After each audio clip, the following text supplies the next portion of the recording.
Assalamualaikum warahmatullahi wabarakatuh. Introduce my name is Bayu Aji Sasongko. I will presentation by group 6B. Contract. Complete the text with the words below. A contract is a legal agreement between two or more.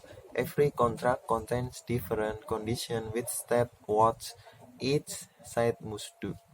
If the contract isn't written from and somebody seeks it, then usually that person must meet or the condition even if he or she has not read the full agreement. We can also say that the conditions are no. If someone does not fulfill certain conditions, for example, if a person refuses to pay after receiving a service, the other parties may decide to end a court of law. Sometimes the parties may want to include some extra condition in a contract. After it has been signed, they can do this by adding an types of contract. Match the types of contract to their definition. 1. A lease contract between an employer and employee. 2. An employment contract, a contract between an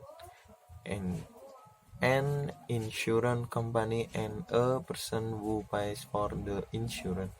3. A contract of sale, contract between seller or vendor and a buyer or purchaser.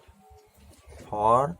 An insurance policy, a contract which allow one party, tenant, to use the land or property of the other party, the landlord, for a specific period of time. Contract language. In English, three are a number of very normal or fashioned words which are used only in legal contract and formal documents. Look at sentence and phrases below. What do you think the underlined words mean? Thank you.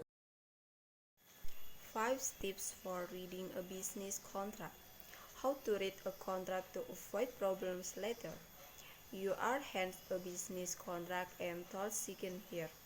Don't do it. Before you sign, read the contract carefully. Following this guidelines to avoid problems later. Contracts are legal documents and if they are valid, they can be taken to court. That means you can be taken to court to avoid your end of the contract.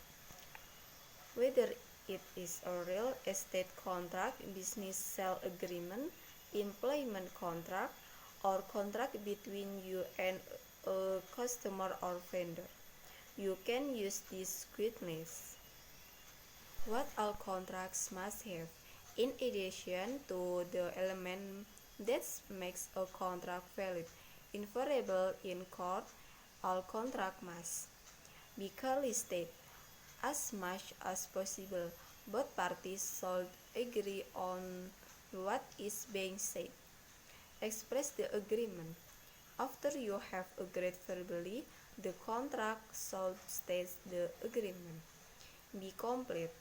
A contract must answer any and all questions that either party may have and to anticipate any what-if situation.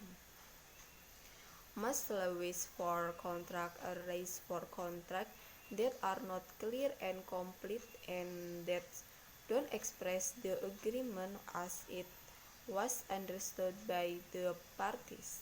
Agree on definition. All major terms must be defined completely. Much definitely in contract. comes from incomplete or missing definition. In one case, an unclear definition of overhead in the calculation of payment to an independent contractor caused a lawsuit. Overhead usually means expense for administration and operation, but what's included in overhead can differ from business to business. Spell out exactly what is meant by terms like overhead. Check identification of the parties. Make sure you are identified correctly.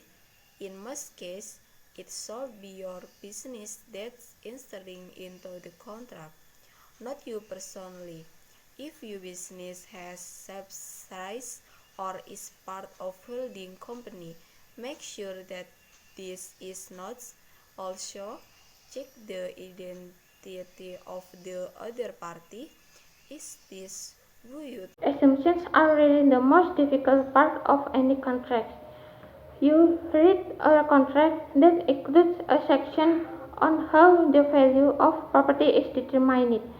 Even if you think you know what has been written, ask for an example or ask a question like, just to clarify, I think this means X. What do you think it means? Don't worry about appearing dumb or difficult. It's better to clarify now than find out later you and the other party were thinking of two different meanings. Next, selanjutnya, ask what is missing atau tanyakan apa yang hilang. This part is tricky. It is difficult to know what should be in contract but isn't in. Employment contract, for example, there should be a section describing how they can terminate the contract and what notice must be given. But sometimes there is no language about how an employee can terminate the contract and what notice must be given. For example, some contracts have no effective date or which do not completely identify the parties. Take a look at Read boilerplate carefully. Don't be afraid to change it. Boilerplate is so-called standard lingo that is in many business contracts. An example of boilerplate may be lingo having to do with indemnity, holding someone harmless for their action. An indemnity clause attempts to keep one party from being sued. It also makes prevent you from bringing a lawsuit against the other party. Other example boilerplate is a mandatory abstract clause. This clause attempts the mandate that any dispute is to be tried by arbitration. Instead of going to court, what happens if one party doesn't meet the obligation of contract? This is called breach of contract, and the answer to a question may be in boilerplate. Read carefully. Read the just long boilerplate section. Even if your yes across your start to notes of the section, be simple that be short sense. Or sex that be changed or taken if you don't agree with it. Just hesitate to make change that clarify.